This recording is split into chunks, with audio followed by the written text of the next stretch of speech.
Ketika dilihat Rahel bahwa ia tidak melahirkan anak bagi Yakub, cemburulah ia kepada kakaknya itu, lalu berkata kepada Yakub, "Berikanlah kepadaku anak, kalau tidak, aku akan mati."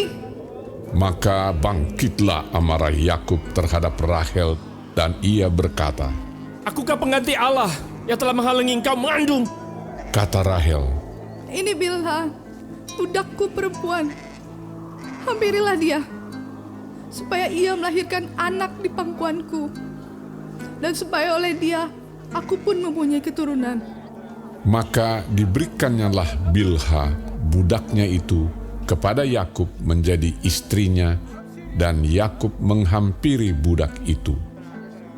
Bilha mengandung, lalu melahirkan seorang anak laki-laki bagi Yakub.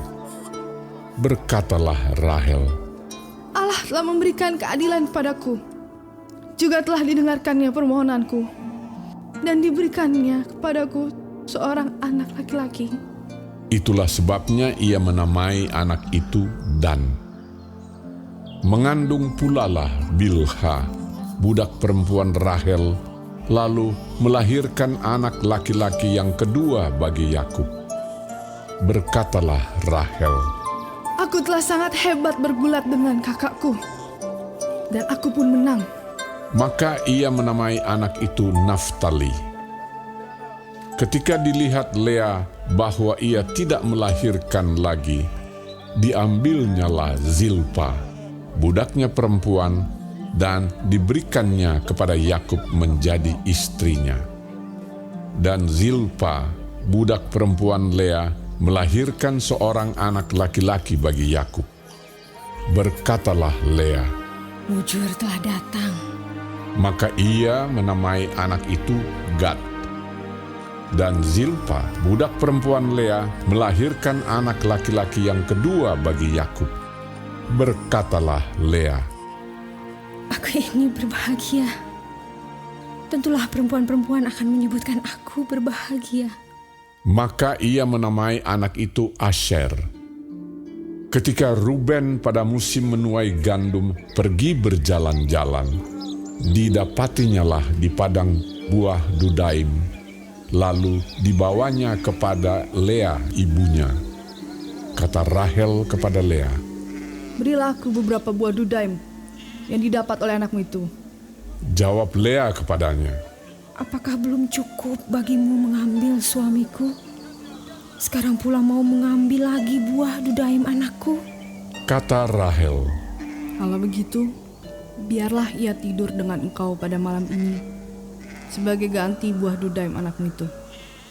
Ketika Yakub pada waktu petang datang dari padang, pergilah Lea mendapatkannya sambil berkata, Engkau harus singgah kepadaku malam ini, sebab memang engkau telah kusewa dengan buah dudaim anakku.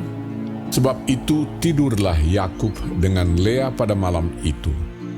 Lalu Allah mendengarkan permohonan Lea.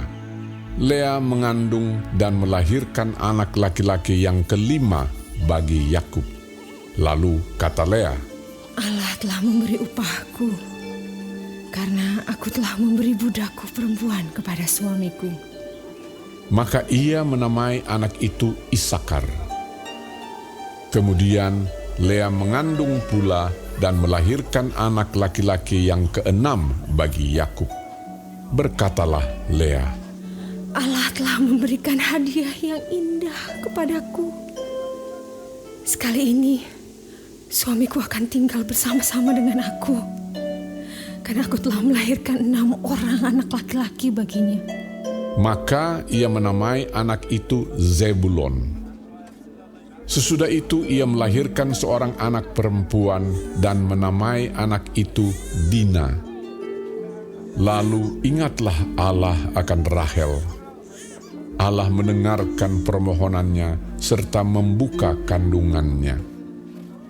Maka mengandunglah Rahel dan melahirkan seorang anak laki-laki.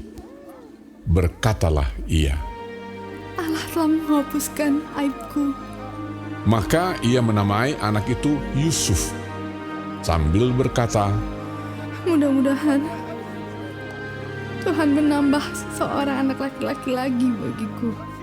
Setelah Rahel melahirkan Yusuf, berkatalah Yakub kepada Laban, Izinkanlah aku pergi, supaya aku pulang ke tempat kelahiranku dan ke negeriku. Berikanlah istri-istriku dan anak-anakku yang menjadi upahku selama aku bekerja padamu, supaya aku pulang, sebab engkau tahu betapa keras aku bekerja padamu. Tetapi Laban berkata kepadanya, Sekiranya aku mendapat kasih-Mu, telah nyata kepadaku bahwa Tuhan memberkati aku karena Engkau. lagi katanya, Tentukanlah upah-Mu yang harus kubayar, maka aku akan memberikannya. sahut Yakub kepadanya, Engkau sendiri tahu bagaimana aku bekerja padamu dan bagaimana keadaan ternakmu dalam penjagaanku. Sebab harta milikmu tidak begitu banyak sebelum aku datang. Tetapi sekarang telah berkembang dengan sangat, dan Tuhan telah memberkati engkau sejak aku berada di sini. Jadi, bilakah dapat aku bekerja untuk rumah tanggaku sendiri? kata Laban. Apakah yang harus kuberikan kepadamu? Jawab Yakub, Tidak usah kau berikan apa-apa kepadaku. Aku mau lagi mengembalakan kambing dombamu dan menjaganya, asal kau mengizinkan hal ini kepadaku. Hari ini aku akan lewat dari tengah-tengah segala kambing dombamu dan akan mengasingkan dari situ setiap binatang yang berbintik-bintik dan berbelang-belang. Segala domba yang hitam dan segala kambing yang berbelang-belang dan berbintik-bintik, itulah upahku. Dan kejujuranku akan terbukti di kemudian hari, apabila engkau datang memeriksa upahku. Segala yang tidak berbintik-bintik atau berbelang-belang di antara kambing-kambing, dan yang tidak hitam di antara domba-domba, anggaplah itu tercuri olehku. Kemudian kata Laban, Baik, jadilah seperti perkataanmu itu.